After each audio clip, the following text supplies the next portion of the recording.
Assalamualaikum warahmatullahi wabarakatuh. Alhamdulillahi hamdan katsiran tayyiban mubarakan fihi kama yuhibbu rabbuna wa yarda. Alhamdulillahi alladzi bi ni'matihi tatimmu shalihat. Asyhadu an la ilaha illallah wahdahu la syarika lah wa asyhadu anna Muhammadan abduhu wa rasuluh. Allahumma salli wa sallim wa barik wa an'im ala rasulina wa habibina wa qudwatina wa syafi'ina wa imamina wa sayyidina Muhammadin sallallahu alaihi wasallam wa ala alihi wa ashabihi wa man tabi'ahu bi ihsanin ila yaumiddin. Ya ayyuhalladzina amanu taqullaha haqqa tuqatih wa la tamutunna illa wa antum muslimun. Rabbana hab lana min azwajina wa dhurriyyatina qurrata a'yun waj'alna lil muttaqina imama. Allahumma ij'alna muqimis shalah wa min dhurriyyatina Rabbana wa taqabbal du'a. Amma ba'd. Mukminin dan mukminat, keluarga muslim yang berbahagia yang dirahmati Allah Subhanahu wa taala, pada para tokoh masyarakat, para ustadz, para kiai, para pejabat petinggi, semua alhamdulillah kita berkumpul bersama di Masjid Allah Subhanahu wa taala, di tempat ini, tempat yang mulia ini, dan alhamdulillah kita bersama-sama untuk belajar bersama tentang pembahasan Baiti Jannati, tentang rumahku surgaku. Bapak Ibu dirahmati Allah Subhanahu wa taala, kita tadi mendengarkan paparan dari ustadz kita tentang sedihnya kita mendengar bahwa perceraian yang terjadi di keluarga-keluarga di negeri ini, dan ini merapuhkan negeri. Kalau negara rumah tangganya masalah, mesti akan banyak masalah di negaranya. Dan bagaimana lahir anak-anak istimewa yang kelak akan memimpin negeri ini kalau rumah tangganya seperti itu keadaannya. Dan data yang lebih menyedihkan lagi, ternyata 70%-nya tadi Pak ya, 70%-nya ternyata berasal dari perempuan. Karena babnya adalah bab khulud, bab gugat cerai. Begitu tidak salah datanya Pak ya. Jadi 70%. Ini super menyedihkan.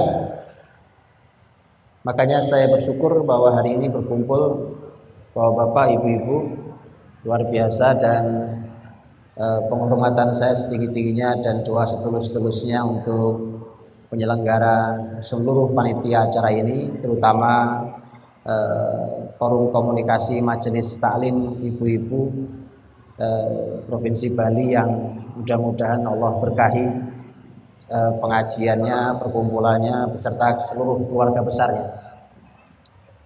Juga Majelis Taklim Perempuan untuk ikatan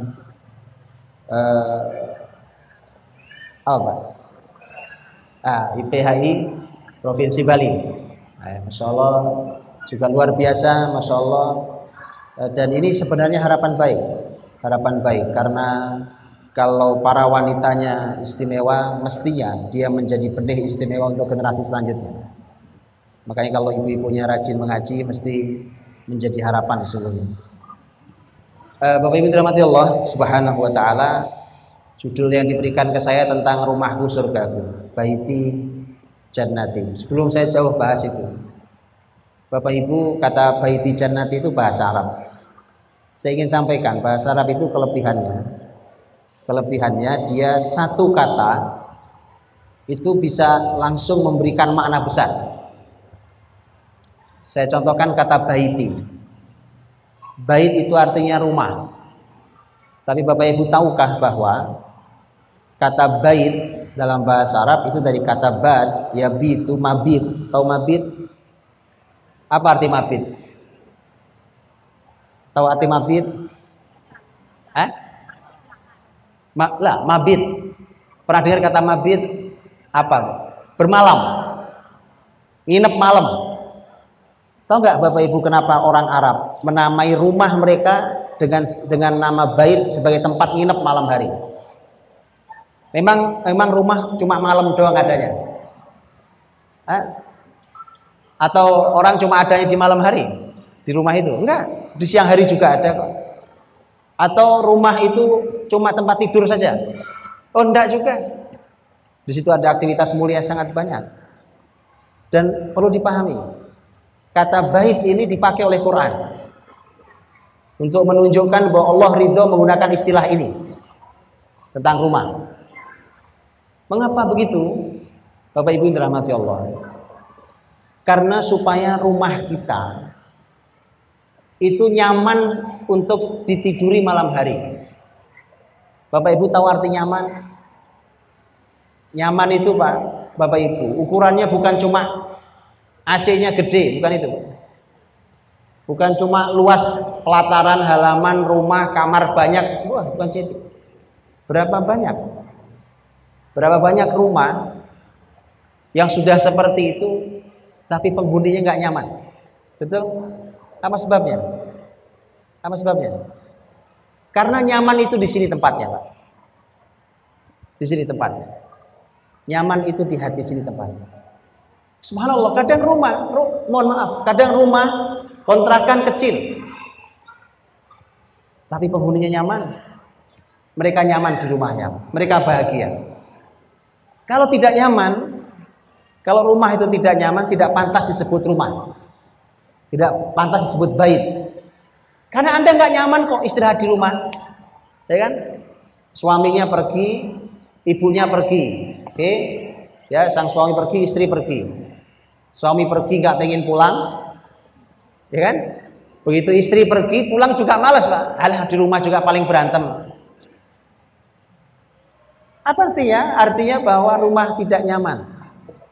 Itu bisa jadi, Bu. Bisa jadi terjadi. Kadang-kadang rumahnya besar, itu AC-nya satu kamar aja 2 PK sendiri.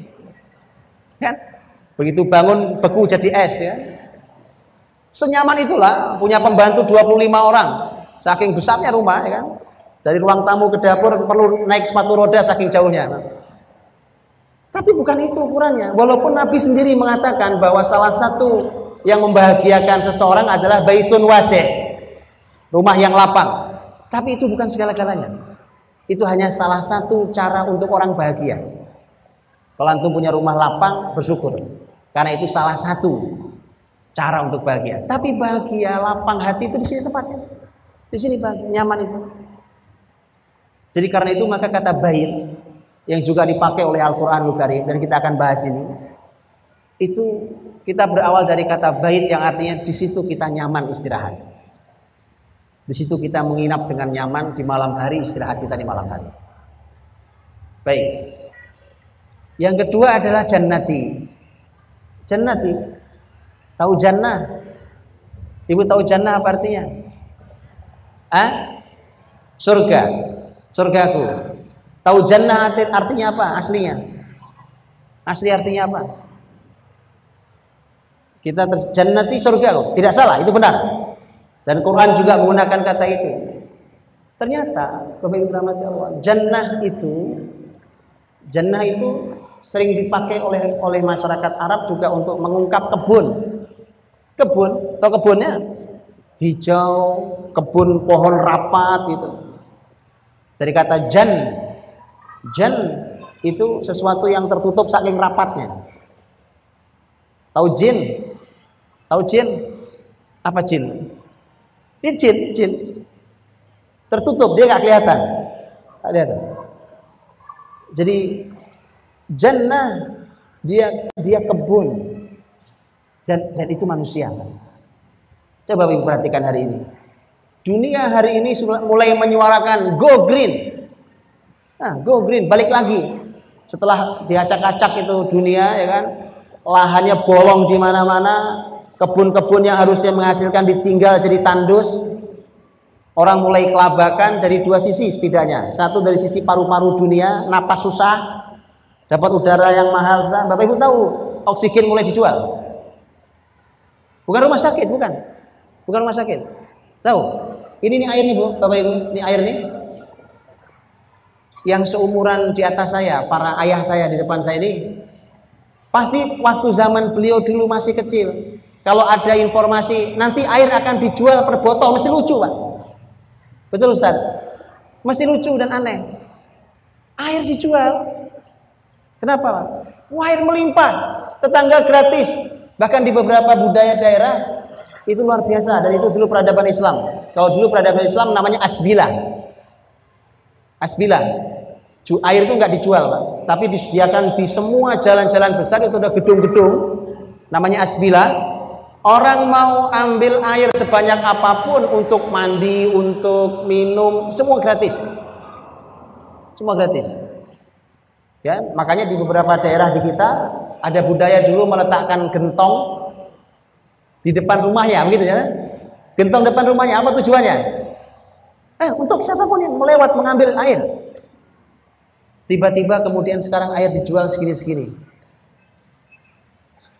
Ini anehnya sama dengan sekarang saya bicara, ini udara yang kita hirup nih sebentar lagi dijual Pak. Serius ini. Dan ini sudah ada di beberapa negara. Anda beli, Anda masuk ke mall, segini-segini Pak. Segini-segini. Kenapa? Saking udara sudah keruh, udara sudah polusi, sudah tidak sehat, orang mulai tidak nyaman, maka dia ke mall, dia beli udara. Beli oksigen segini, disedoti. Betulan ini. Sedoti. Lihat. Lama-lama kita mulai tidak normal. Ini masuk pegangannya sedot. Itu lihat. Kenapa? Karena fitrah manusia itu dari jannah. Dari jannah. Ya kan? Loh, kita ini Bapak Ibu, Bapak Ibu kita itu kan di surga. Gitu kan? Nabiullah Adam alaihissalam dan istrinya Hawa di surga. Kemudian turun ke bumi. Jadi sebenarnya kita ini ke sini cuma main sebentar untuk segera pulang ke surga. Jangan nyasar. Karena begitu nyasar masuk neraka. Paham? Jangan nyasar. Karena aslinya dari surga. Karena aslinya dari surga, sekarang sementara ada di dunia ini, ditunggu segera untuk pulang ke surga. Makanya surga itu harus dibawa ke dunia ini. Ya, Bapak Ibu tahu kalau surga neraka itu ada DP-nya. Tahu nggak Pak? Kalau orang nyicil kendaraan ada DP, nyicil rumah ada DP, uang muka. Sama Pak, surga neraka ada DP-nya. Lihat hadis Nabi berikut ini. Hadis Nabi SAW berikut ini. Kita tahu kalau di padang pasir itu udara sangat panas, terik. Sangat terik, panas sekali. Alhamdulillah kita di sini diberikan Allah ya sedang-sedang semuanya ya. Makanya kalau tidak disyukuri rugi. Kita ini orang yang durhaka kalau tidak syukur dengan semua nikmat yang Allah berikan indah ini. Terik luar biasa. Bisa di atas 50 derajat Celcius. Rasul Shallallahu Alaihi Wasallam bersabda saking panasnya, dan kita sekarang sholat enak Pak. Ada apa namanya, ubin, marmer, kan kalau sujud ini dingin gitu ya, dingin. Sudah gitu tambah kipas angin, tambah AC pula, nah, tambah luar biasa nikmatnya. Kayak gitu indahnya sholat tuh nggak khusyuk juga. Oke, Rasul SAW dengan para sahabat, Anda tahu dulu masjidnya terbuat dari apa lantainya? Lantai masjid Nabi SAW itu dari hasba. Hasba itu kerikil kecil-kecil lah, yang diambil dari Wadi Aqiq, dari lembah Aqiq. Kalau kita ke Madinah itu ada lembah namanya lembah Aqiq. Di situ diambilnya dulu kerikil-kerikil kecil untuk masjid Nabi SAW. Kebayang gak antum? Ya kan? Gak ada atap begini, gak ada. Masjid kotak dipager pakai tembok, oke. Kemudian tengahnya bolong kayak stadion, bolong. Hanya tempat sholat yang ditaruh di atasnya pelepah korma dengan daunnya untuk jadi atap. Dah itu saja. Bapak Ibu kebayang kalau lagi musim panas di atas 50 derajat terus sujud, kayak apa rasanya? Kayak apa rasanya sih? Makanya Rasul bersabda, lihat sabda Nabi, ini DP neraka, dengarkan ini. Nabi mengatakan, kata Nabi Shallallahu Alaihi Wasallam, kata Nabi, abridu bis salah, fa inna shiddatal harri min fayhi jahannam. Kata Nabi, dinginkan sholat kalian. Apa maksudnya? Ini dalam pembahasan fikih ada sunnah, hukumnya sunnah nggak wajib. Ada sunnah untuk mengakhirkan sedikit sholat zuhur, yaitu puncak panas. Sholat zuhur diakhirkan sedikit. Makanya sampai sekarang di Timur Tengah itu diikuti sunnah ini.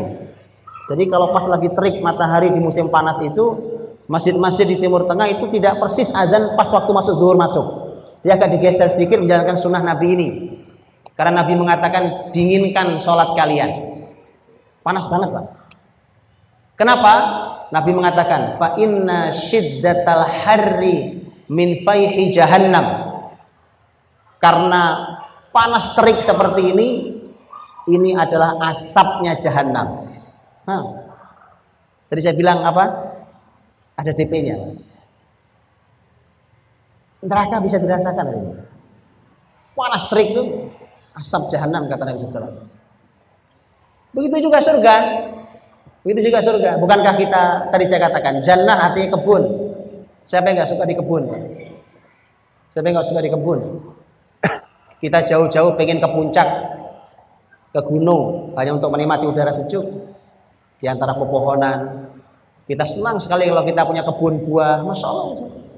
Kita senang sekali di kebun kita sudah kebun buah hijau indah, ada air mengalir, air jernih. Ada yang bisa dinikmati, ada gemericik suara yang indah, luar biasa. Itu nggak cukup dengan itu kita bangun rumah di situ villa, nah sekalian ya kan? Bukankah itu gambaran surga yang Allah gambarkan di Al-Quran? Itulah. Maka dari itu Bapak Ibu dirahmati Allah SWT.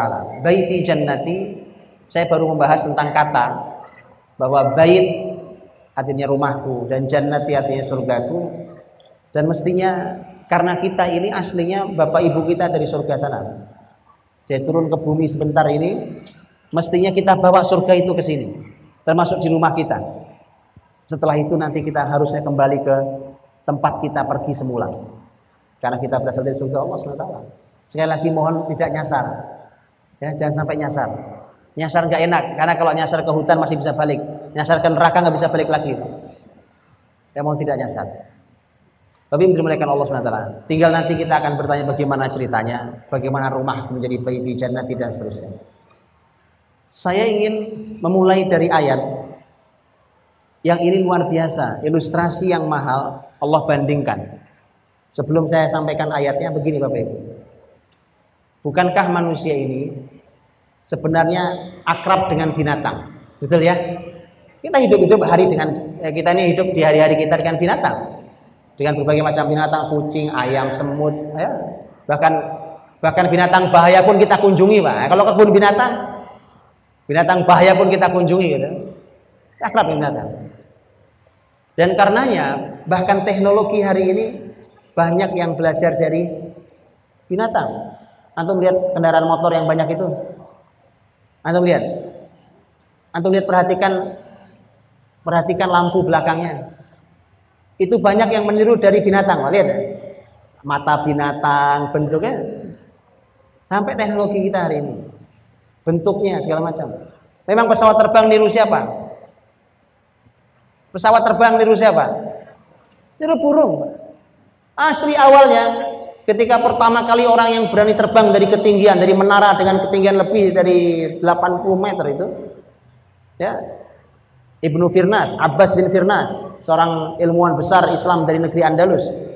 Jauh sebelum Raid bersaudara terbang. Dia terbang meluncur, Pak. Itu yang pertama dipelajari sesungguhnya adalah burung. Kok burung bisa terbang ya? Kenapa saya nggak boleh terbang juga? Terbang Pak. Dia kaji, dianalisa sayapnya kanan, kiri, terus dianalisa badan, bentuk ininya. Karena itu manusia ternyata diminta oleh Allah juga belajar dari binatang. Ya. Tetapi manusia tidak boleh seperti binatang. Karena yang seperti binatang tersesat. Ulaika kal an'am balhum adhal. Orang-orang itu seperti binatang, lebih sesat lagi, itu tidak boleh. Saya mau bandingkan bagaimana Al-Qur'anul Karim mengungkap rumah, mengungkap tema rumah, tapi kita disuruh belajar dari dua binatang. Dan ini keadaannya bertolak belakang 180 derajat. Untuk pelajaran buat rumah kita. Paham ya? Ini mau kita sampaikan karena pelajarannya mahal. Karena ternyata kita secara langsung atau tidak langsung kita ternyata hari ini pun belajar dari binatang. Dan kita mengambil manfaat dari binatang karena semua yang Allah ciptakan untuk manusia yang halal ini. Baik, apa dua binatang itu dalam Al-Qur'anul Karim? Dan dua-duanya Allah berfirman tentang rumahnya.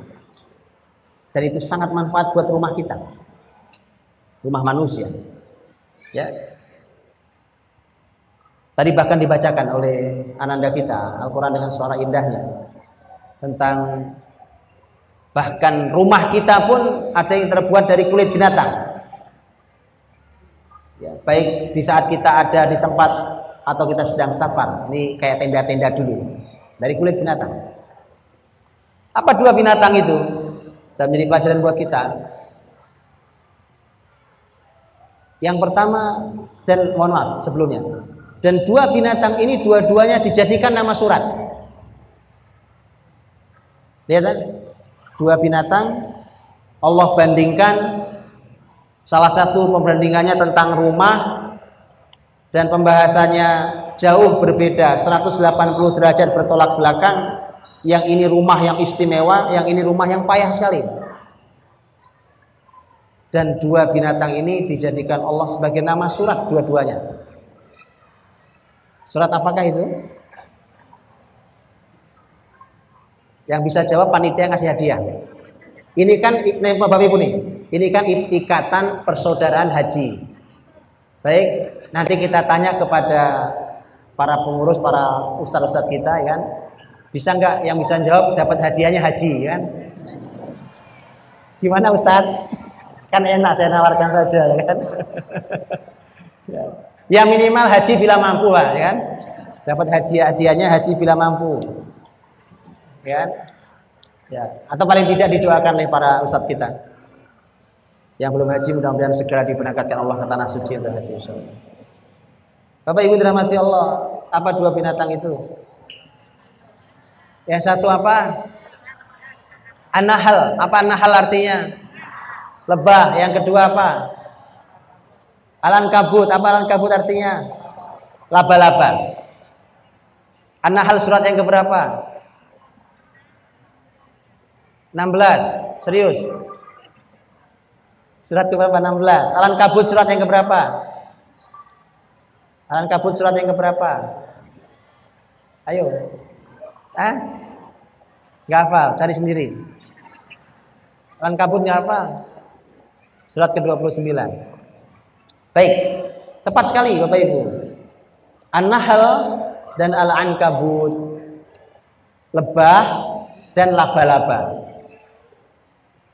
Lihat ungkapan ayat. Ini luar biasa buat kita. Dan nanti silahkan Bapak Ibu dalami lebih dalam lagi bagaimana tema ini. Karena Allah menyebut bait. Bait. Ternyata ada bait. Baiti jannati. Rumah kita pun namanya bait. Allah menyebut rumah laba-laba juga bait. Allah menyebut rumahnya lebah juga bait. Baik, yuk kita baca ayatnya. Allah Subhanahu wa taala meminta kita supaya kita belajar pertama dari rumah lebah. Lebah. Rumah yang menghasilkan kebaikan bukan? Apa yang dihasilkan? Masya Allah. Madu manis atau pahit? Manis, ada yang pahit juga. Ibu-ibu mau? Mau Bu? Mau di madu? Loh, saya ulang pertanyaannya. Madu manis apa enak apa enggak? Ibu mau madu? Loh, bingung jawabnya Ustadz. Gimana ini? Jawabnya. Iya. Ya sudahlah, jawab sendiri Bu ya. Ya. Ditawari madu enggak mau. Masa mau saya tawari racun? Nggak boleh kan? Baik, Bapak Ibu dirahmati Allah. Allah berfirman tentang lebah, luar biasa ayatnya. Lihat Allah berfirman, A'udzubillahi minasyaitonirrajim. Wa id auha rabbuka ilan nahli anittakhidhi minal jibali buyuta. Rabbmu, Tuhanmu, Allah Subhanahu wa taala memberikan wahyu. Auha dari kata wahyu. Memberikan wahyu kepada lebah agar dia membuat rumah di gunung-gunung.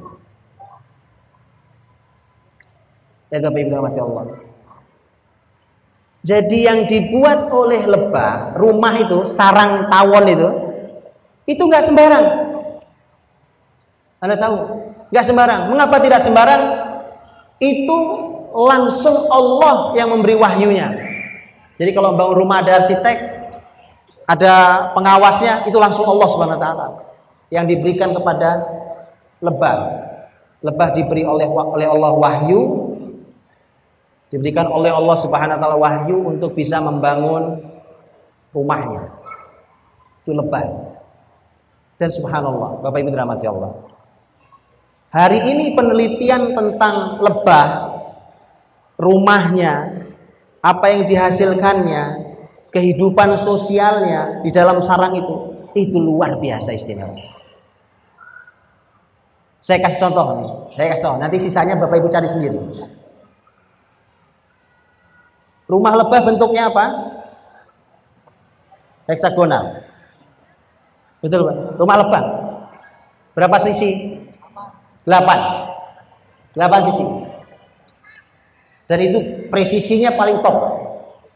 Saya sudah sering ngobrol dengan di sini, mungkin juga saya kira banyak para ahli bangunan, mungkin para arsitek, para ahli sipil segala macam. Saya sering ngobrol sama teman-teman hal seperti ini. Saya sampaikan bagaimana dengan rumah lebah. Rumah lebah itu, dan itu sudah diuji Pak. Bahkan saya pernah melihat seorang dokter menguji tentang ketahanan rumah dengan bentuk presisinya seperti bentuk 8 heksagonal itu. Kalau rumah kita enggak, rumah kita ya begini nih, kotak begini, ya kan? Dan ternyata lihat kelebihannya Pak, ada mesin untuk mengeluarkan madu dari rumah lebah. Ditaruh rumah lebah di situ, diputar dengan putaran sangat cepat. Putar sangat cepat, dia berputar. Madunya keluar dan tidak ada satupun yang robek dari rumahnya. Lihat guncangannya. Rumah kita mudah-mudahan tidak terjadi. Begitu digoyang, guru gitu. Ya subhanallah. Kurang hebat bagaimana Jepang, Pak. Betul ya? Kurang hebat bagaimana Jepang. Jepang pernah mengalami kasus yang menyedihkan waktu masa Kobe dulu. Iya, luar biasa. Gempa-gempa besar di banyak tempat dan menelan korban jiwa yang tidak sedikit. Mudah-mudahan Allah lindungi kita. Allahumma adfa'annal waba waz zalazila wal mihan wal fitan ma dhahara minha wa batan. Ya Allah, lindungi kami dari semua musibah itu. Dari berbagai macam wabah, gempa, dan segala macam fitnah yang lainnya. Nah, ketika sebegitu hebatnya, ternyata lebah memberikan kepada kita pelajaran. Kenapa pelajaran? Karena lebah itu membuat rumahnya saja langsung, yang supervisinya langsung Allah. Kalau kita buat rumah kan supervisinya langsung Pak arsitek, Pak teknik sipil. Insyaallah. Itu baru bentuknya. Baru bentuknya. Atau lihat pelajaran mahal. Apa yang dihasilkan oleh rumah? Madu. Madu. Dan subhanallah, Al-Quran ketika bicara syifa. Apa arti syifa? Syifa, kesembuhan. Ketika Quran bicara tentang kesembuhan dari penyakit, syifa, kata syifa dalam Quran ada 4 kali terulang kata syifa saja. 4 kali terulang. Anda tahu dari 4 kali yang terulang ini? Dari 4 ini yang 3 syifa itu adalah Al-Quran itu sendiri. Quran itu adalah syifa. Adapun yang satu, yang syifa, yang satu adalah apa yang keluar dari perut lebah. Bukankah obat banyak? Secara spesial Allah menyebut apa yang keluar dari perut lebah. Makanya rumah tangga muslim mestinya selalu ada madu. Mesti selalu ada madu. Kok bapak senyum-senyum? Serius ini saya Pak. Senyumnya mencurigakan Ibu. Kan? Karena itu subhanallah, karena spesial. Dia spesial disebut Allah Subhanahu wa taala. Bahkan disebut oleh Nabi Shallallahu alaihi wasallam dengan spesial. Istimewa sekali disebut. Disebut sangat istimewa tentang madu. Dan ini yang dihasilkan oleh keluarga lebah. Madu dari mana berasal? Madu dari mana berasal? Kan lebah terbang. Dia hinggap di bunga. Di antaranya di bunga-bunga. Karena hinggapnya di tempat yang baik, maka yang dikeluarkannya juga baik. Begitu, harusnya keluarga kita juga gitu. Anda harus perhatikan kemana hinggapnya anak kita, kemana hinggapnya sang suami, kemana hinggapnya sang istri. Karena kalau hinggapnya di tempat yang tidak baik, nanti pulang ke rumah yang dihasilkan pasti jelek. Tapi kalau hinggap di tempat yang baik, begitu keluar, bahkan manfaat bukan hanya untuk mereka, manfaat untuk siapapun. Kan madu manfaat buat kita, yang mengeluarkan rebah, tapi yang memanfaatkan kita. Makanya kenapa semboyannya Nabi SAW untuk kita adalah khairun nas anfa'uhum linnas. Orang yang terbaik adalah orang yang paling besar manfaatnya buat manusia. Ya kan? Karena harus jelas apa manfaatnya. Ya. Karenanya tidak pernah ada ruang orang beriman itu jadi sampah masyarakat. Itu bahasa kita ya, sampah masyarakat. Itu menyusahkan, jadi beban, malah membahayakan. Kalau ada dia orang malah was-was, semua tetangganya. Ya. Tak boleh terjadi. Karena ternyata di dalam Islam, Anda hinggap di mana, sesuai dengan Anda hinggap di mana, maka itu yang akan Anda keluarkan. Begitu. Dan para ulama kita itu ternyata punya ungkapan lah tentang pergaulan kita ini. Kita sebagai ayah ibu, kita sebagai anak, bergaulnya sama siapa, itu para ulama punya ungkapan. Sebelum para ulama, Nabi punya sabda. Nabi mengatakan, ar-rajulu ala dini khalilihi falyanzur ahadukum man yukhalil. Seseorang tergantung dengan siapa dia akrab. Maka perhatikan seseorang dengan siapa dia akrab. Jadi Bapak Ibu kalau nggak kenal anak kan suka-suka ada banyak Bapak Ibu yang tidak kenal anaknya. Umpamanya alasannya anak saya pendiam sekali Pak, tidak pernah mau cerita Pak. Oke. Bagaimana cara mengetahuinya? Ini sabda Nabi. Nabi mengatakan lihat dengan siapa dia akrab. Anda akan tahu pasti anak Anda semisal dengan dia. Ya, ar-rajulu ala dini khalilihi. Seseorang itu pasti berada di atas agama teman akrabnya. Gitu. Maka dari itu para ulama mengeluarkan kalimat ilustratif, kalimat yang ilustrasi sifatnya.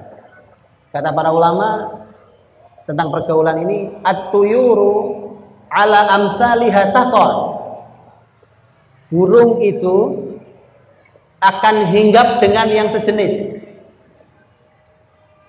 Gitu kan? Makanya ada kisah. Ada kisah. Ada seorang ahli ilmu, seorang ulama, dia merasa heran karena ada pemandangan yang tidak lazim. Kok ini ada burung dara akrab sama burung elang? Ya, mestinya burung akan hinggap dengan yang sejenis, gitu. Ternyata ada burung dara akrab dengan burung elang. Diamati, ini ada yang tidak lazim. Anda tahu, begitu diamati ternyata hasilnya burung dara dan burung elang ini punya cacat yang sama. Begitu mereka jalan ternyata sama-sama pincang, Pak. Burung daranya pincang, burung elangnya pincang. Memang burungnya beda, tapi nasibnya sama. Bukankah banyak komunitas pertemanan yang faktornya gara-gara sama? Beda-beda, tapi orangnya sih macam-macam beda-beda. Tapi gara-gara umpamanya sama-sama makan bakso, senangnya gitu kan? Forum komunitas penggemar bakso seprovinsi Bali. Makanya kan? Bapak Ibu tahu ada komunitas colokan listrik? Tahu colokan listrik ya? Itu colokan listrik apa tuh namanya? Apa namanya itu? Apa namanya, Pak? Iya, colokan listrik itu yang stop kontak ya. Apa namanya bahasa kita? Gitu ya. Tahu antum ya? Antum tahu nggak? Ada komunitasnya. Ada komunitasnya, Pak. Ada komunitasnya. Saya diceritain oleh teman di sebuah kota, dia bilang, ada Ustadz komunitasnya. Saya bilang, itu kalau lagi ngumpul yang diomongin apa? Masa colokan aja deh. Betul kan? Oh enggak Ustadz, ini ada manfaatnya. Oh iyalah, masa komunitas gak ada manfaatnya? Apa manfaatnya? Ya memberikan edukasi tentang listrik, tentang colokan listrik. Kalau orang apa tuh namanya ngecas listrik, ngecas handphone gitu kan, umpamanya ya kan, lagi ngecharge gitu, suka-suka kita cabut handphonenya, tapi nggak dicabut apa namanya chargernya segala macam. Ya gitu. Oke ya. Baik, jadi artinya begitu. At-tuyuru ala amsaliha taqor. Burung akan hinggap dengan yang sejenis. Makanya lihat di mana kita hinggap, maka kita akan mengeluarkan sebagaimana di mana kita hinggap. Ya, dan itu diajarkan oleh lebah. Tapi dirahmati Allah, itu lebah itu masya Allah, mereka bekerja dengan kerjasama yang luar biasa. Bapak Ibu tahu, di rumah lebah itu ada pembagian tugas yang sangat jelas. Job desk di rumah. Di rumah ada suami, ada istri, itu kalau ada pembantu ada pembantu, ada sopir, umpamanya ada sopir, ya, atau apalagi ada anak, mungkin ada orang tua kita di situ, mungkin ada cucu, baik, mungkin ada saudara. Rumah lebah itu ciri khasnya punya pembagian yang sangat jelas. Karena ada lebah betina, ada lebah jantan, punya tugas yang berbeda. Betul? Apa beda tugas lebah betina dan lebah jantan? Kenapa, Bu? Lebah betina tempatnya di mana? Lebah betina, apalagi ratu lebah, di mana tempatnya? Di rumah apa keluyuran di mall? Di rumah. Antum lihat. Diajari kita sama lebah. Di mana tempat wanita? Lebah ngajari. Ya kan? Kalau masalah dalil Allah berfirman, ini masalah pembagian tugas. Salah satunya firman Allah Subhanahu wa taala dalam surat Al-Ahzab ayat 33. Wa qarna fi buyutikunna wa la tabarrajna tabarrujal jahiliyatil ula. Ini firman Allah untuk istri-istri Nabi Shallallahu Alaihi Wasallam yang berlaku manfaat buat muslimah. Menetaplah kalian para wanita di rumah-rumah kalian dan jangan berpenampilan jahiliyah. Ya, panduan Quran. Bukan perempuan tidak boleh beraktivitas di luar rumah, bukan perempuan tidak boleh berkarya, boleh, tapi ada aturan. Ini salah satu aturannya. Ada aturan. Cuma pertanyaannya, apakah para muslimah sudah pernah belajar tentang apa aturan dalam Islam untuk beraktivitas di luar rumahnya? Itu PR. Lebah mengajari kita tentang bagi tugas. Bagi tugas yang jelas. Karena kalau tidak bagi tugas bahaya, Pak. Bapaknya pagi-pagi pergi, ibunya juga pergi. Anak sama siapa? Anak dititipin di sekolah. Cari sekolah Islam paling top di Bali, ya kan, dititipin di situ. Kemudian bapak ibunya setelah itu berharap pulang-pulang anaknya soleh. Enak sekali, ya kan? Enak sekali tuh, begitu ya, di Bali itu. Subhanallah. Pendidikan ini gagalnya karena orang tua tidak terlibat di pendidikan anak-anak. Cuma diserahkan ke sekolah. Hari Sabtu, hari Minggu, bapaknya juga sibuk, ibunya juga sibuk juga. Anak-anak sama siapa? Karena itu harus bagi tugas. Ada pembagian tugas yang jelas. Dalam Islam ada pembagian tugas yang jelas. Kenapa? Supaya hasilnya baik. Hasil terima hasil yang baik. Karenanya Allah bagi tugas. Lihat bagi tugas dalam surah An-Nisa 34. Ar-rijalu qawwamuna 'alan nisa'i bima faddalallahu ba'dahum 'ala ba'd wa bima anfaqu min amwalihim. Fas-shalihat qanitat hafizat lil ghaibi bima hafizallah. Laki-laki itu adalah pemimpinnya para kaum wanita.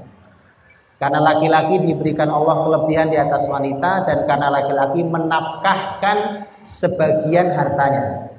Itu tugas laki-laki. Terus bagaimana dengan perempuan, ya Allah? Yang perempuan, adapun wanita yang soleha, lihat bagi tugas. Adapun wanita yang soleha adalah wanita yang tunduk atau taat, dan wanita yang menjaga dirinya saat suami tidak sedang di rumah. Lihat, jelas bagi tugasnya. Suami pergi mungkin mencari nafkah, mungkin pergi dalam tugas. Perempuannya jaga diri di rumah baik-baik. Betul kan? Nanti buka lagi surat An-Nisa 34. Karena tanpa bagi tugas berantakan, Pak. Ini kita alhamdulillah berada di komplek tentara. Saya sangat yakin, seyakin-yakinnya, nggak mungkin satu komplek tentara isi jenderal semua, itu nggak mungkin, Pak. Nggak mungkin. Di satu komplek jenderal semua, nggak mungkin. Juga tidak mungkin satu komplek isi kopral semua, nggak mungkin. Nggak mungkin, Pak. Kenapa? Harus bagi tugas yang jelas. Mana ada perusahaan dari depan sampai atas isinya satpam semua? Perusahaan satpam saja, Pak, ya kan? Itu ada tugasnya. Bagi tugasnya aja. Mana ada satu perusahaan isi direktur semua dari pintu depan sampai belakang? Gak ada. Jadi tidak bisa kalimat gak apa-apa Pak, kita bareng-bareng aja. Gak bisa, Pak, bareng-bareng itu. Bersama-sama itu di kesempatan tertentu, iya. Tapi setelah itu ada bagi tugas. Bagi tugasnya seperti apa? Nah, silakan belajar dalam Islam. Ya. Dan seterusnya, silahkan dipelajari. Masih sangat banyak ilmu yang baik yang bisa Anda ambil dari lebah. Nanti sesuaikan dengan syariat Islam yang diturunkan untuk jin dan manusia. Sekarang kita pindah ke rumah yang kedua, yaitu rumah laba-laba. Allah berfirman dalam surat Al-Ankabut, surat laba-laba. Allah berfirman, kata Allah, wa inna auhanal buyut labaitul ankabut. Dan sesungguhnya rumah yang paling ringkih, rumah paling lemah adalah rumah laba-laba. Semua kita pasti tahu rumah laba-laba, Pak. Betul kan? Kuat apa lemah? Itu anak kecil giniin aja udah selesai, betul? Padahal Anda tahu lihat, sudah diteliti, Pak, sudah diteliti oleh ahli ilmu. Itu benang yang dikeluarkan oleh laba-laba, benang yang tipis itu ternyata adalah salah satu yang paling kuat di muka bumi. Kekuatan itu nih, benangnya itu. Jadi dia punya kekuatan yang luar biasa. Kemudian antum lihat rumah laba-laba, buat rumahnya juga nggak sembarang, Pak. Buat lingkaran, terus dibuat jaring, lingkaran lagi, gitu kan? Gitu kan? Sebenarnya ada desainnya ada. Cuma Allah sampaikan ini rumah paling lemah.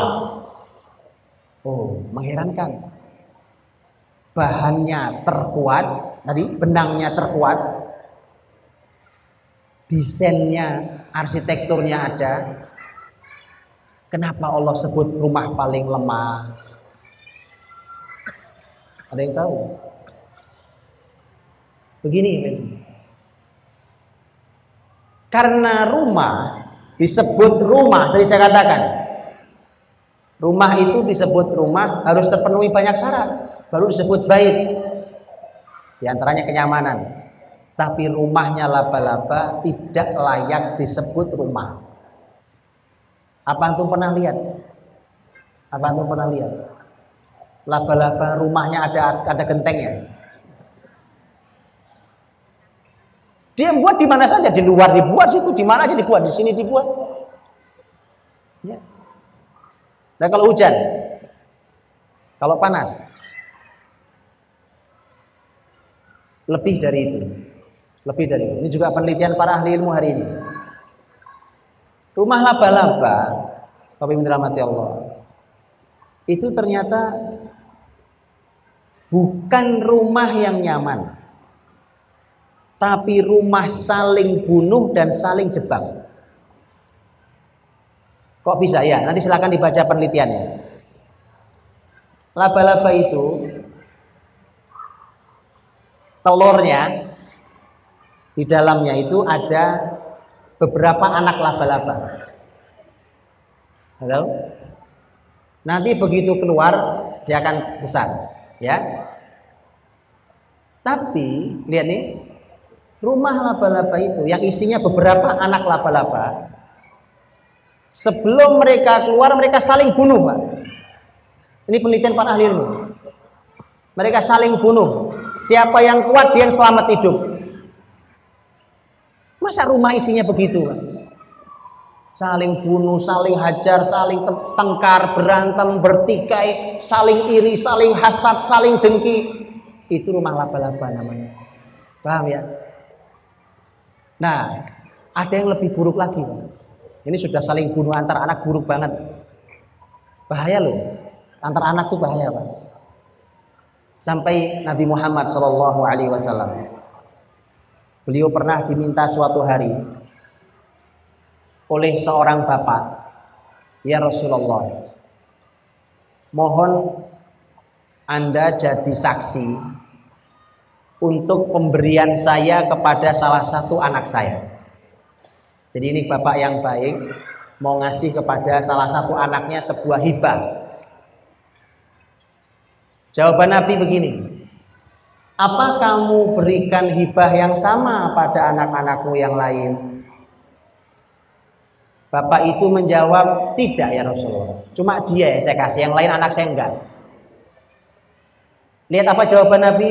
Nabi mengatakan, apakah kamu mau saya bersaksi atas dosa? Mengerti? Apa kamu mau saya bersaksi terhadap dosa? Apa maksudnya? Itu jawaban Nabi. Nabi nolak, nggak mau jadi saksi. Kenapa? Karena yang kamu lakukan ini bukan kebaikan tapi dosa. Loh, kok dosa? Oh, dia ngasih ke anaknya itu baik. Ya, di mana dosanya? Persis, dia hanya memberi satu anak dan tidak memberi yang lain. Tidak adil. Paham? Jadi bahaya. Antar anak harus diperlakukan yang sama. Itu pemberian, Pak. Ada yang lebih lagi. Lihat lebih lagi. Rasul suatu hari sedang bersama seorang sahabat. Kemudian anaknya sahabat itu laki-laki datang, Pak, masih kecil, lari, lari bapaknya. Oleh bapaknya disambut, dicium, diletakkan di pangkuannya. Baik. Tidak lama datang anak perempuannya orang itu juga, datang lagi lari. Lari. disambut oleh bapaknya, didudukkan di tanah di bawah di hadapan dia.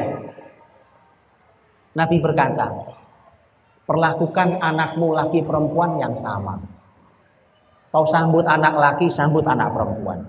Cium anak laki, cium anak perempuan. Kau letakkan anak lakimu di pangkuanmu, letakkan anak perempuanmu di pangkuanmu. Sampai segitunya. Kenapa? Iri antar anak, dengki antar anak, hasad antar anak sudah kejadian buruk seperti yang dicontohkan dalam kisah Nabiullah Yusuf alaihissalam. Masih ingat? Apa itu? Iya. Rapat hari itu, saudara-saudara Nabi Yusuf rapat. Mereka mengatakan la Yusufu wa akhuhu ahabbu ila abina wa nahnu usbah inna abana lafi dhalalin mubin. Mereka rapat dengan mengatakan Yusuf sama saudaranya, yang disebut namanya Bunyamin, lebih dicintai oleh ayah kita dibandingkan kita. Padahal kita kan saudara. Ayah kita benar-benar dalam kesesatan yang nyata. Nah, coba Pak, anak ngomong begitu ke bapaknya, apa yang terjadi? Mereka punya ide. Lihat idenya, lihat bahayanya kalau terjadi ketidakadilan antar anak, kemudian saling hasad antara mereka. Lihat yang terjadi. Uqtulu Yusuf. Udah, bunuh aja Yusuf. Subhanallah. Yusuf saudaranya, Pak. Awitrahuhu fi ghayabatil jub. Atau buang aja ke sumur. Saudaranya loh ini. Lihat. Jadi hati-hati memperlakukan anak yang sama. Ya. Karena tadi saling bunuh antar anak kayak anak-anak lebah, bahaya. Nanti bukan baiti jannati, bukan rumahku surgaku, kayak antar saling bunuh kan bapak ibunya pusing. Ya, bukan baiti jannati. Baik. Kemudian Bapak Ibu dirahmati Allah, ini ada yang lebih serem lagi. Serem lagi nih. Penelitian tentang laba-laba. Betinanya laba-laba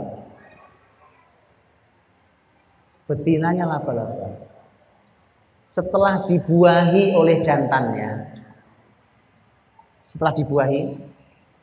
maka sang betina akan berusaha membunuh jantannya. Karenanya jantannya akan segera pergi dari rumahnya. Paham? Ya. Karena jantannya nggak betah di rumah, Pak. Iyalah, habis buai mau dibunuh, mana, Pak? Ini penelitian ilmiah juga tentang masalah laba-laba. Jadi antar anak pertikaian, suami istri pertikaian. Mau jadi apa rumah ini? Bukan baiti jannati. Ya. Jadi Allah kasih kita pelajaran mahal tentang dua rumah binatang ini. Kita disuruh belajar. Nah, saya sudah bukakan pintunya, nanti Bapak Ibu lanjutkan belajar sendirian. Silakan dicari lagi penelitian tentang lebah dan silakan ditadaburi, kemudian silakan ambil pelajaran dari rumah laba-laba, cari penelitiannya, kemudian ditadaburi. Ini saya kasih kunci-kuncinya supaya lebih gampang belajarnya. Ya, karena kita ngaji begini kan paling cuma berapa menit. Maka dari itu kita kasih kunci-kunci. Bapak Ibu yang dirahmati Allah Subhanahu wa taala. Jadi baiti jannati, rumahku surgaku. Rumahku surgaku ini kita diminta untuk menjadikan rumah ini sebagai surga. Bapak Ibu tahu surga kan? Di Quran sangat banyak Allah berfirman tentang surganya. Lihat surga Allah Subhanahu wa taala. Allah Subhanahu wa taala dalam surah Az-Zumar umpamanya Allah berfirman tentang wasiqal ladzina taqaw rabbahum ilal jannati zumara hatta idza ja'uha wa futihat abwabuha wa qala lahum khazanatuha salamun alaikum. Ya. Salamun alaikum. Tibtum fadkhuluha. Salamun alaikum tibtum. Lihat kalimat ini. Jadi orang-orang bertakwa pada Rabbnya itu Allah giring berkelompok-kelompok, Allah giring menuju surga. Orang bertakwa. Surga itu kayak apa? Hatta idza ja'uha. Ketika rombongan masuk surga itu sudah sampai di depan pintu. Wa futihat abwabuha. Dan dibukakan pintunya surga. Wa qala lahum khazanatuha. Ada penjaganya ternyata surga. Penjaga surga berkata apa? Salamun alaikum. Lihat, masuk surga disuruh diucapkan salam. Keselamatan buat kalian. Alhamdulillah kalian selamat sampai surga. Berapa banyak yang terjatuh di neraka tadi? Salamun alaikum tibtum. Keselamatan buat kalian. Ini satu hal yang menyenangkan. Ini kebahagiaan. Tibtum. Yang bersenang kalian. Tolong yang senang. Ya. Subhanallah. Itu surga itu tidak mungkin ada lagu. Tidak mungkin ada ucapan sia-sia. Ucapan dosa. Di surga nggak ada. Kalau baiti jannati, rumahku surgaku, maka mohon dijaga lisannya. Lisan itu jadi sumber masalah. Ya kan? Nabi pernah mengingatkan, kata Nabi Shallallahu Alaihi Wasallam, jangan kalian laknat diri kalian, keluarga kalian, dan harta kalian. Apa laknat maksudnya? Laknat itu didoakan jauh dari rahmat Allah. Jadi jangan mendoakan keburukan untuk diri sendiri, jangan mendoakan keburukan untuk keluarga, jangan mendoakan keburukan untuk harta. Saya kasih contoh Pak, ini suka agak jelas contohnya begini. Kadang-kadang Pak, orang lagi naik motornya sendiri, motornya tiba-tiba mogok, padahal dia sedang buru-buru ada acara, penting banget lah. Dia kotak-katik ke motor, gak nyala-nyala, ditendang ke motor, ngomong kalimat, memang motor sial, motor bawa sial. Lihat, Anda mendoakan keburukan buat harta, karena Nabi dilarang. Begitu juga mengatakan keburukan bagi jiwa, buat diri kita sendiri. Gitu Pak. Makanya mohon Bapak Ibu, bedakan antara mendoakan keburukan untuk diri sendiri dengan tawadhu. Ngerti tawadhu? Merendahkan hati itu, merendahkan hati kita. Tawadhu beda dengan mendoakan keburukan. Kalau begini bunyinya, saya orangnya bodoh Pak. Anda bodoh? Iya Pak, saya bodoh banget saya. Subhanallah. Anda doakan keburukan buat diri sendiri. Tadinya niatnya kan mau merendahkan hati pada depan orang. Ya. Tapi salah ucap. Begitu juga pada keluarga. Kata Nabi, jangan doakan laknat, jangan melaknat keluarga kalian. Ini yang harus dihati-hati, terutama kalau lagi marah. Kalau lagi marah, orang kalau lagi marah tolong jaga lisan. Nabi Shallallahu Alaihi Wasallam bersabda, "Idza ghadiba ahadukum falyaskut." Kalau ada seorang di antara kalian marah, maka diam. Jadi kalau marah apa? Diam, bukan ngomel. Ngerti Bu? Kalau marah, diam. Ini Nabi yang mengatakan. Kenapa? Yang dikhawatirkan orang lagi marah, lagi meledak, itu yang keluar kalimat jelek nanti. Doa yang buruk. Umpamanya yang lagi bikin jengkel anaknya. Ya, kemudian saking marah kebiasaan ngomel dia. Kamu anak susah, anak sengsara. Oh, sengsara beneran tuh anak nanti. Oh iya. Iya. Gitu ya. Makanya kalau mau ngomel, tolong ngomelnya diatur. Bisa ngomel diatur?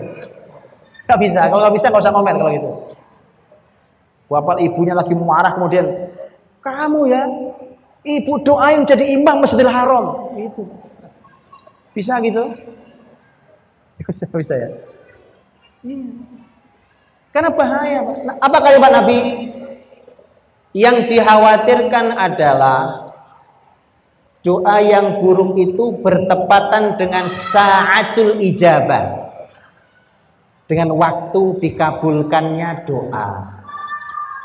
Ucapan ini jadi doa. Bahaya.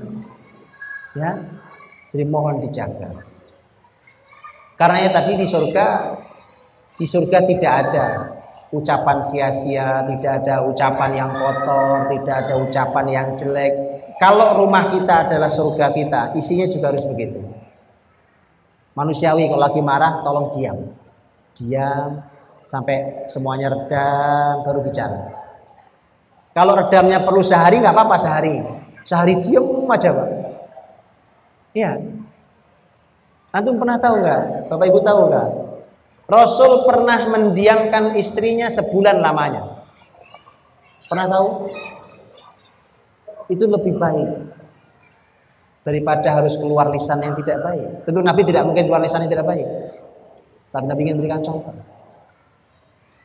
Ya, keluarga Nabi keluarga manusia biasa, cuma keluarga yang paling mulia. Kenapa keluarga manusia biasa? Supaya bisa ditiru. Karena kalau Nabi keluarganya nggak pernah punya masalah, kita nggak bisa niru, Pak.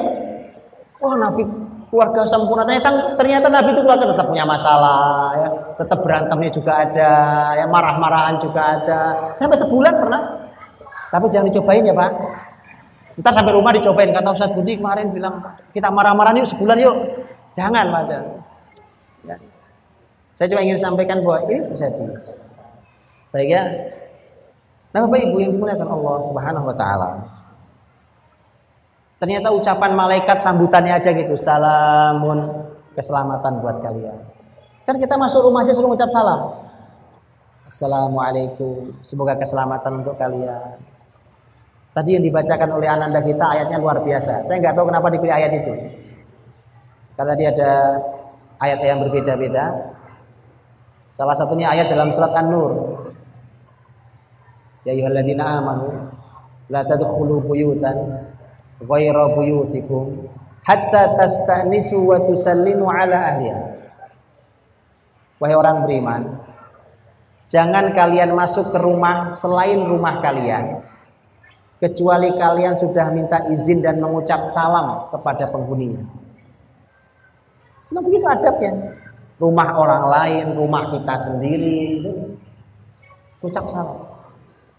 Lisan-lisan yang baik. Baik. Mari kita lihat ayat yang lain tentang surga. Jadi pelajaran buat kita agar rumah kita menjadi rumah surgawi. Para penghuni surga itu, waktu nanti sudah masuk surga, kumpul-kumpul dalam bahagia gitu ya. Apa ucapan mereka? Mereka diantara ucapannya mengatakan Alhamdulillahilladzi adhaba 'annal hazan. Alhamdulillahilladzi adhaba 'annal hazan. Segala puji bagi Allah yang telah menghilangkan dari kita kesedihan. Kesedihan apa? Kesedihan sewaktu kita di dunia. Dunia ini semuanya melelahkan. Makanya Nabi Shallallahu Alaihi Wasallam beliau menyampaikan bahwa orang yang meninggal itu ada dua jenis. Ada mustarih, ada mustaroh. Mustarih itu kalau yang meninggal orang baik, orang beriman, itu mustarih. Mustarih itu artinya si yang meninggal ini, jenazah ini dia istirahat. Tapi kalau orang yang kafir, orang yang senang dosa, maka dia mustaroh. Mustaroh itu artinya dia diistirahatkan. Artinya semua istirahat dari dia. Karena nyusahin Pak hidupnya. Alhamdulillah mati juga tuh orang. Itu maksudnya. Itu mustaroh. Lihat penjelasan Nabi lebih detail. Ammal abdul mu'min yastarihu min nasabid dunya. Adapun hamba yang beriman kalau meninggal sesungguhnya dia istirahat dari dunia yang melelahkan ini. Ya. Dunia ini capek apa enggak, Pak? Capek, Pak. Betul kan? Bujangan capek, nikah capek. Iya. Nggak punya anak capek untuk keliling cari obat kemana-mana supaya bisa punya anak. Begitu punya anak capek. Tuh pikir capek. Iya, Pak. Kerja seharian capek, coba antum tidur 3 hari. Capek, Pak. Siapa yang bilang nggak capek? Capek. Ya. Jadi dunia ini nggak ada yang melelahkan. Makanya Nabi katakan orang beriman itu Bapak Ibu kalau meninggal sebenarnya istirahat. Istirahat. Jadi nggak usah khawatir ya. Orang beriman itu kalau meninggal istirahat dari dunia yang melelahkan. Wa ammal abdul kafir awil fajir. Adapun hamba yang kafir atau dosa, yastarihu minhul ibad wal bilad wasyajar wal hajar. Kalau ada orang kafir, orang senang dosa mati, maka semua istirahat. Masyarakat istirahat, negara istirahat, pohon istirahat, batu istirahat. Bagaimana enggak? Dia tinggal di masyarakat, nyusahin masyarakat. Dia jadi pejabat, negara capek lah punya pejabat kayak dia. Ya kan? Cuma nanggung orang kayak begini kerjaannya maling aja kerjaannya. Capek. Oh, capek, negara capek. Pohon juga sama. Pohon yang punya hak untuk tumbuh hijau ditebangi habis gundul. Batu capek. Batu capek. Batu capek. Capek. Oh, iya. Jadi artinya orang lain istirahat dari sini. Nah, karena itulah Bapak Ibu dirahmati Allah Subhanahu wa taala. Dunia itu oleh Nabi disebut melelahkan. Melelahkan, dan ternyata begitu orang-orang surga masuk dalam surga, semua ucapan mereka alhamdulillah yang telah menghilangkan kesedihan dari kita. Di dunia ya kadang senang kadang sedih itu manusia. Alhamdulillah di surga sudah nggak ada sedihnya. Baik, kalau gitu jadi pelajaran mahal buat kita di rumah kita. Rumah kita memang masih di dunia, Pak. Kalau selama di dunia ya masih ada sedihnya. Tapi sedihnya jangan sering-sering. Karena ini DP-nya surga. Kalau DP-nya surga mestinya lebih banyak bahagianya di rumah daripada sedihnya. Kalau sedih itu manusiawi karena kita masih di dunia. Tapi artinya bahwa dia harus rumah yang bahagia. Kemudian yang ada di surga adalah ucapan hamdalah. Alhamdulillahilladzi adhaba 'annal hazan. Alhamdulillahilladzi ahalana darul muqam. Segala puji bagi Allah, segala puji bagi Allah. Itu isinya. Maka kalau baiti jannati, mestinya rumah itu isinya adalah alhamdulillah. Alhamdulillah. Alhamdulillah itu ada 2 jenis, Pak. Lihat, alhamdulillah itu ada 2 jenis. Yang pertama kata Nabi, kalau kalian dapat nikmat, lagi senang, katakan alhamdulillahilladzi bi ni'matihi tatimmus sholihat. Segala puji bagi Allah yang dengan nikmatnya sempurna semua kebaikan ini. Alhamdulillahilladzi bi ni'matihi tatimmus sholihat. Gitu ya. Alhamdulillahilladzi bi ni'matihi tatimmus sholihat. Segala puji bagi Allah yang dengan nikmatnya sempurna semua kebaikan ini. Itu kalau lagi senang, lagi bahagia, lagi banyak duit, lagi sehat, gitu ya. Tapi kata Nabi, kalau kamu lagi sedih, lagi dapat musibah, katakan alhamdulillah ala kulli hal. Alhamdulillah ala kulli hal. Segala puji bagi Allah apapun keadaan kita hari ini. Jadi keluarga beriman itu, Bapak Ibu, itu isinya hamdalah semua. Alhamdulillah, dapat duit banyak, alhamdulillah. Dapat berita ternyata bisnis gagal, alhamdulillah. Apapun keadaan kita hari ini, ya kan? Ya yang gagal cuma urusan uang, kita semua masih sehat, makan juga masih bisa, alhamdulillah. Isi semua hamdalah. Isi semua alhamdulillah, pujian pada Allah, syukur pada Allah. Kenapa? Nah, kenapa isinya harus itu? Baiti jannati. Bapak Ibu,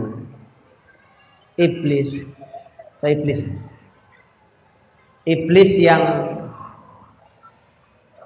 suatu ketika dikeluarkan oleh Allah dari surga, sebagaimana Allah sampaikan dalam surat Al-A'raf, Iblis itu minta sama Allah. Minta apa? Begitu diusir dari sana, diusir, minta dikasih umur panjang sampai hari kiamat. Qala rabbi anzirni ila yaumi yub'atsun.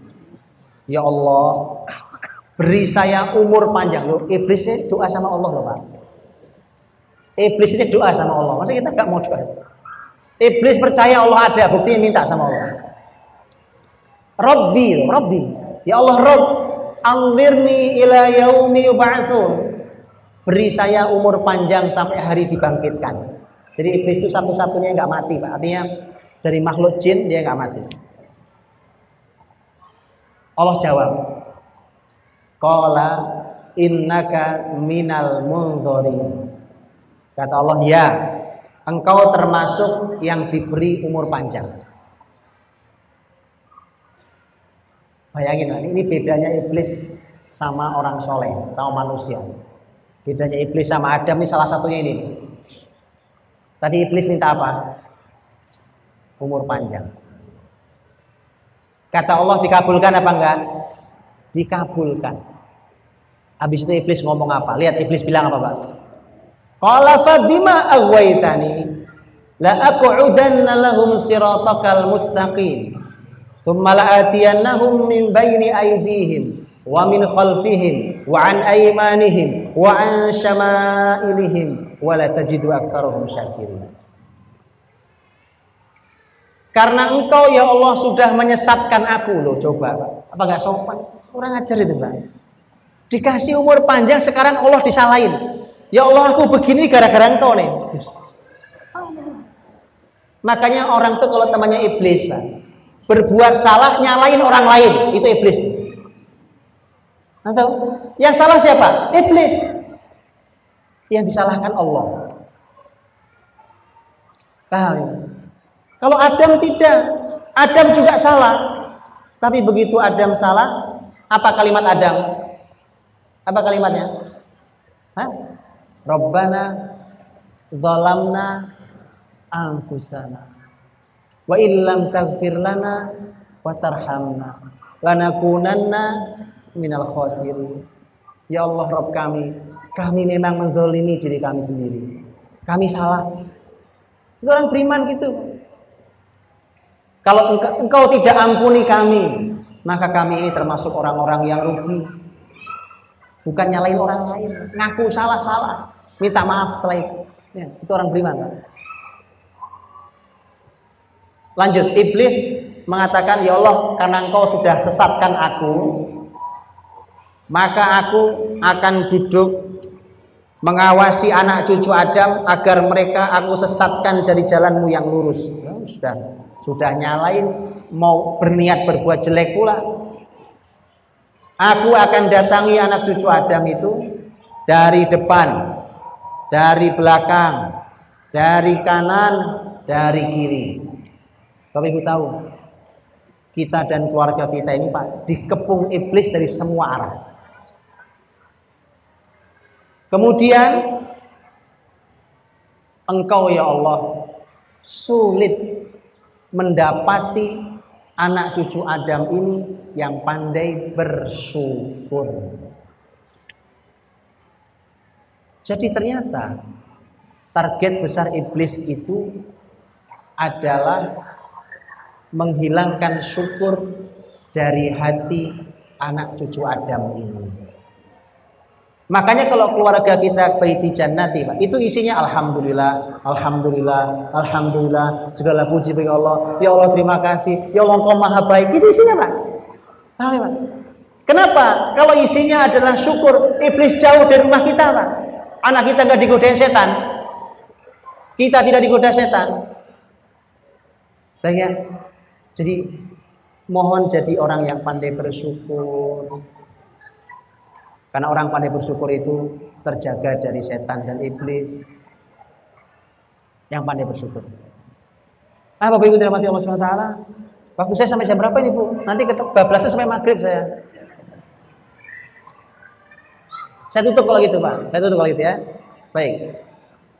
Nanti kalau ada waktunya boleh dilanjutkan di sini. Bapak Ibu dirahmati Allah Subhanahu Wa Taala. Baiti jannati, rumahku surgaku itu Pak. Contoh terbaiknya adalah rumah tangga Rasulullah Muhammad Sallallahu Alaihi Wasallam. Itu contoh terbaik yang Allah berikan. Sudah, sekarang gampang. Gak usah belajar dari rumah tangga saya, belajar rumah tangga ini, rumah tangga itu, rumah tangga. Buka saja buku-buku sejarah tentang keluarga Nabi Muhammad.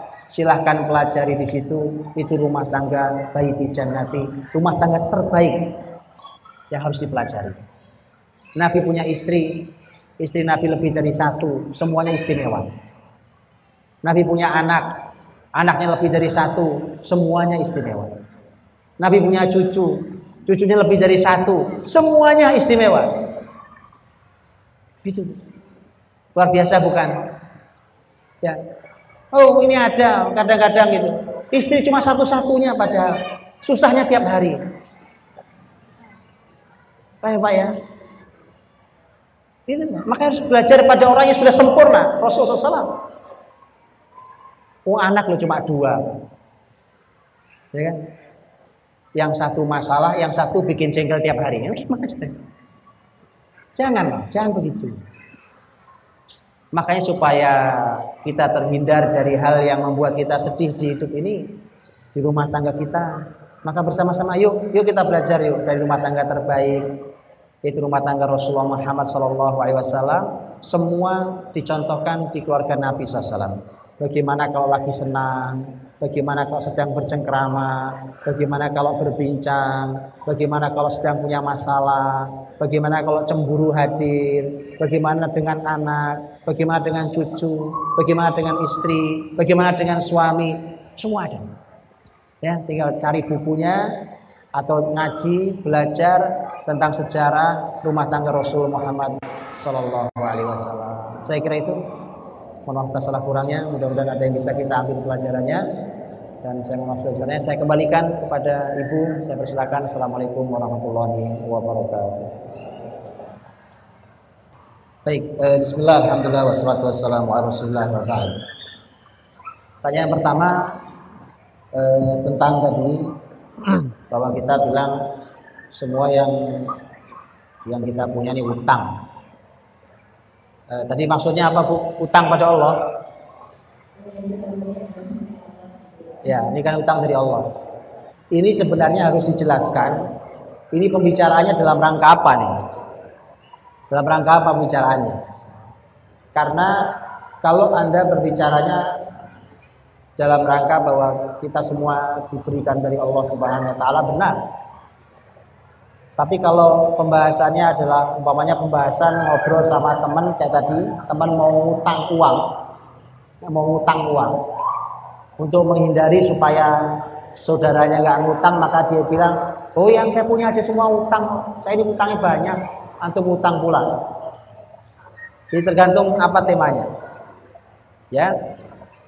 Karena yang kita ajak bicara, kalau bicara utang, yang dia pahami adalah utang pada manusia.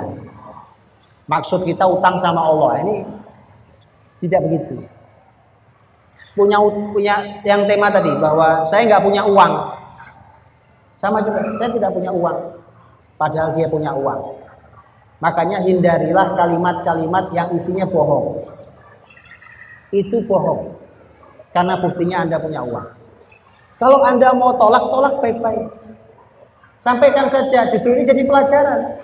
Mohon maaf, Anda belum bayar utang yang sebelumnya, masa mau utang lagi? Saya punya uangnya, cuma saya tidak bisa memberikan pinjamannya. Gitu ya. Jadi Rasul Muhammad SAW itu orang yang kalau diminta tidak pernah berkata tidak. Rasul. Orang datang nih, Pak.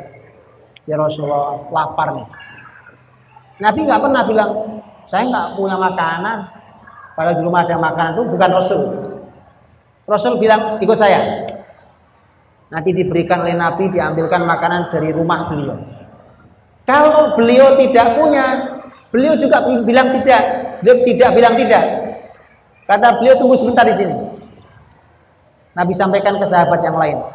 Sahabat yang lain, ini ada saudara kita perlu begini, tolong diberikan jalannya. Saya nggak punya ini. Jadi Nabi SAW itu kalau diminta sahabatnya, pilihannya adalah beliau kasih langsung atau beliau carikan jalan keluarnya dari orang lain. Itu Rasul Muhammad SAW. Itu yang pertama. Yang kedua,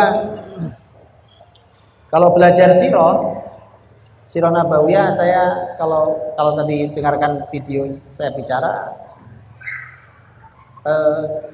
buku yang saya sampaikan tentang salah satu yang dibaca oleh teman-teman, ya, kalau mau dibaca terjemahannya juga ada.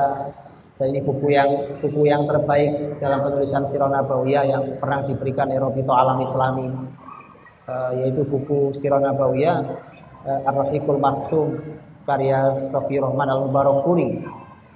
Itu buku dasar. Jadi buku dasar yang orang belajar sirah. Walaupun masih ada yang lebih dasar lagi sebenarnya, tapi oke lah. Kok antum yang ini aja nggak sabar, gimana yang lebih bawah lagi? Memang salah kita adalah belajar ilmu nggak berurutan. Yang kedua, mestinya belajar ilmu pakai guru. Yang ketiga, orang belajar ilmu itu mesti sabar. Mesti sabar, Pak. Nggak ada belajar ilmu. Wong kita ini semua belajar harus sabar.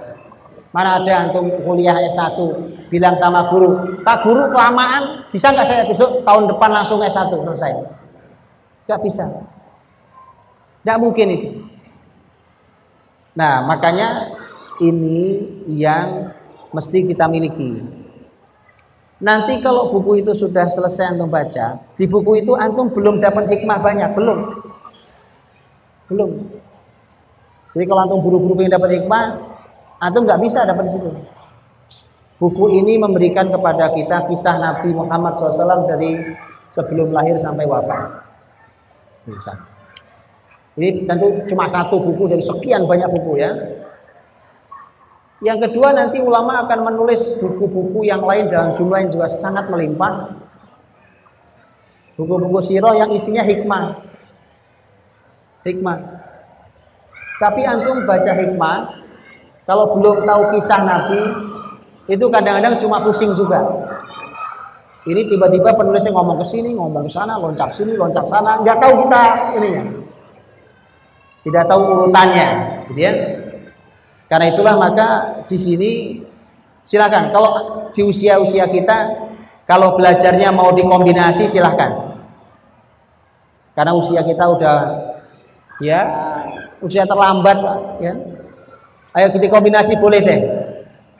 Sambil baca sirah nabawiyah yang isinya tentang Nabi, kisah Nabi Muhammad, kemudian membaca buku-buku fikih sirah yang isinya hikmah dari sirah Nabi Muhammad SAW. Buku fikih sirah banyak, silakan pilih. Di terjemahan apa yang sudah diterjemah silakan dipilih. Ada banyak buku fikih sirah nabawiyah. Gitu. Kemudian yang terakhir, yang ketiga adalah tentang mana yang lebih utama saat ini, belajar atau didik anak. Karena bisa jadi begitu belajar ngaji, anak di rumah terlantar. Begitu didik anak di rumah, ngaji nggak nambah-nambah. nggak sempat ngaji karena sibuk terus.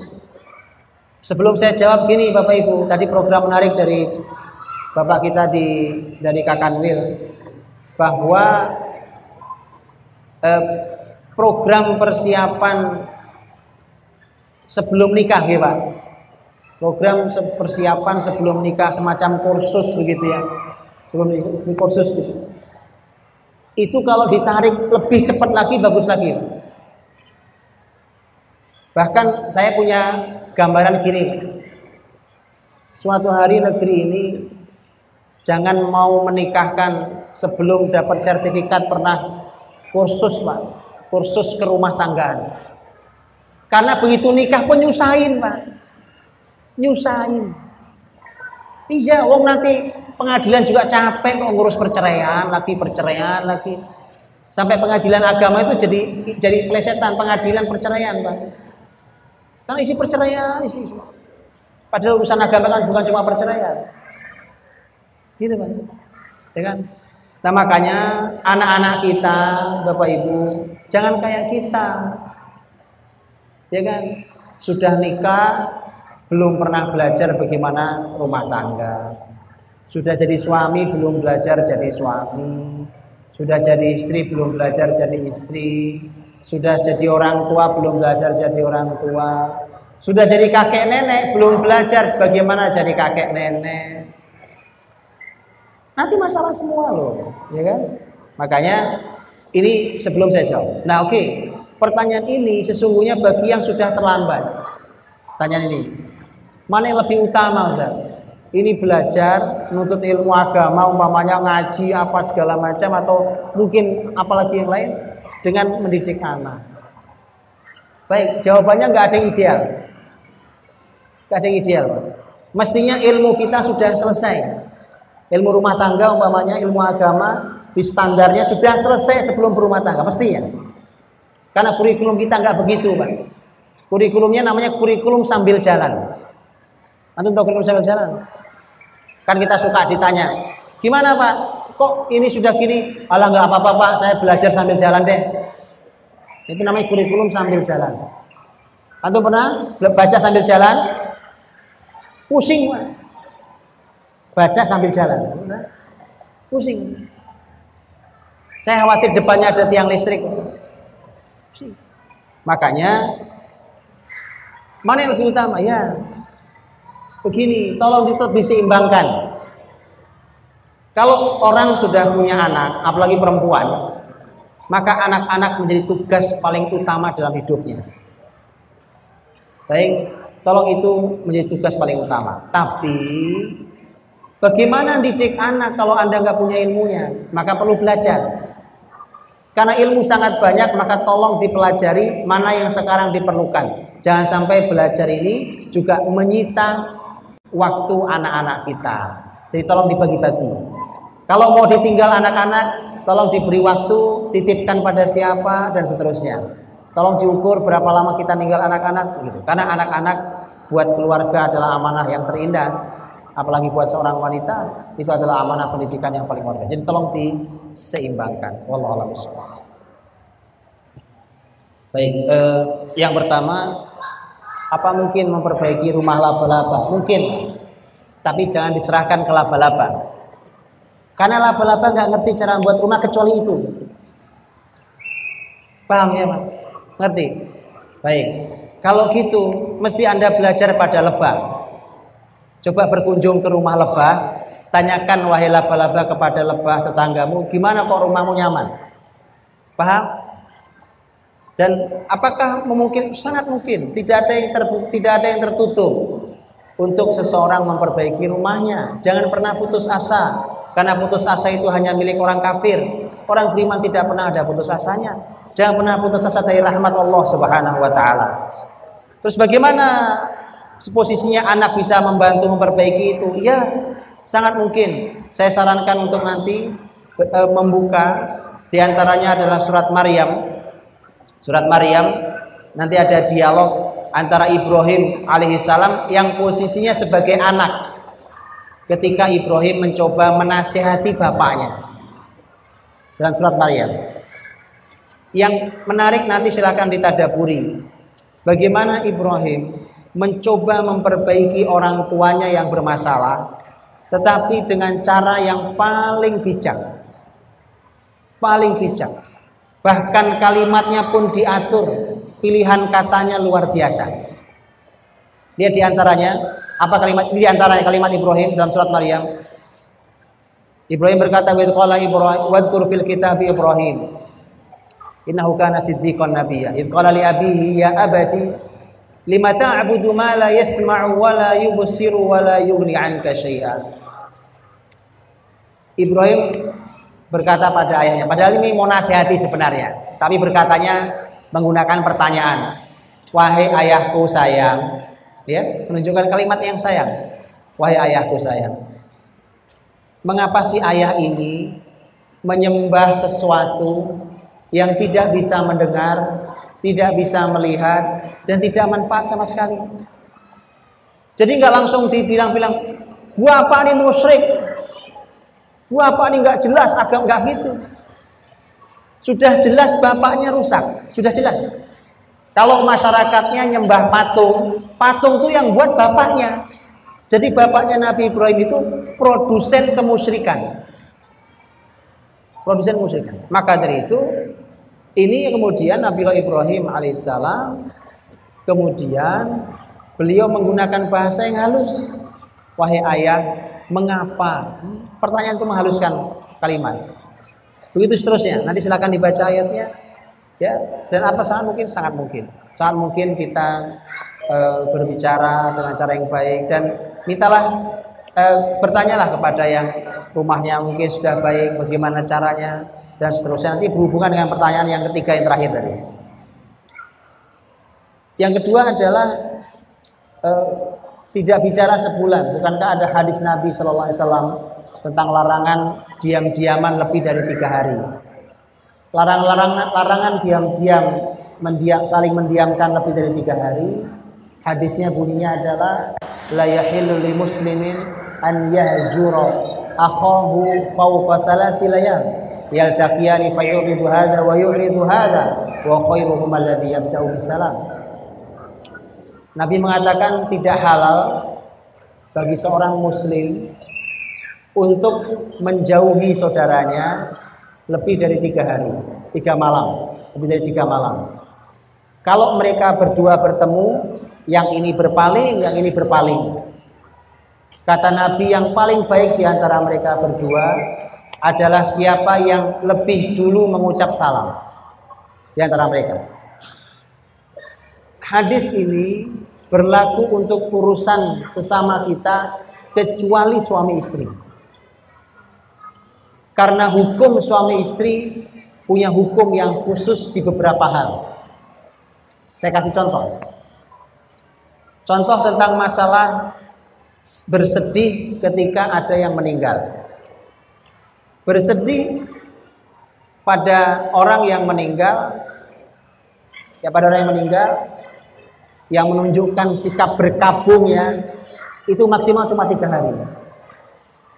Tapi ini berbeda dengan istri yang ditinggal oleh suaminya. Karena istri yang ditinggal suaminya punya masa iddah lama. Punya masa iddahnya lama. Itu 4 bulan 10 hari. Makanya suami istri punya hukum yang berbeda.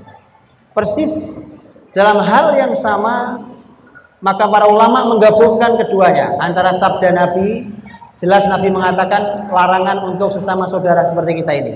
Gak boleh marah-marahan lebih dari 3 malam. Baik. Tetapi untuk bab suami istri memang berbeda. Bab suami istri dengan apa yang dilakukan oleh Nabi, maka batas paling maksimalnya adalah sebulan. Itu paling maksimal, ya. Jangan nyari maksimal, Pak. Karena berantem itu sehari aja nggak enak. Ya, jangan nyari maksimal, ya. Itu bicara hukumnya. Ada yang terakhir, apakah boleh melibatkan orang lain dalam perbaikan rumah tangga? Oh iya, iya. Rasul Muhammad SAW ketika beliau punya masalah dengan Aisyah, suatu hari Nabi punya masalah dengan istri beliau, Aisyah. Begitu punya masalah, kemudian tidak bisa diselesaikan oleh Nabi dan Aisyah berdua, ya. Jadi kalau punya masalah tidak bisa diselesaikan berdua, Maka Nabi berkata pada Aisyah, Aisyah, bagaimana kalau kita selesaikan masalah kita? Bagaimana kalau kita cari hakim di antara kita? Hakim ini bukan hakim pengadilan, Pak. Ini hakim artinya siapa yang bisa netral membantu menyelesaikan masalah kita. Ya. Baik, kata Aisyah. Kalau gitu siapa? Bagaimana kalau Umar, kata Nabi? Gimana kalau Umar bin Khattab kita datangi, kita minta sarannya untuk menyelesaikan kita? Kata Aisyah, nggak mau. Umar keras. Ya. Baik, kalau gitu gimana ayahmu? Gimana kalau ayahmu? Yaitu Abu Bakar. Aisyah mengatakan sepakat. Kalau ayah saya sepakat. Maka pergilah berdua. Rasul Aisyah pergi berdua kepada Abu Bakar As-Siddiq radhiyallahu anhu, ayahnya Aisyah dan mertuanya Rasul. Kemudian di sana nanti Abu Bakar membantu menyelesaikan masalah. Hal yang sama Nabi perlakukan itu kepada menantunya. Ketika suatu hari Nabi berkunjung ke rumah Fatimah, kemudian tidak ketemu Fatimahnya. Masuk ke rumah Fatimah tidak ada Ali radhiyallahu anhu. Nabi bertanya, Fatimah, Ali mana suamimu? Biasanya ada. Kata Fatimah, ya Rasulullah, tadi dia pergi karena tadi dia marah sama saya. Ya. Maka Nabi membantu menyelesaikan konflik rumah tangga anaknya dan menantunya. Jadi melibatkan orang lain boleh.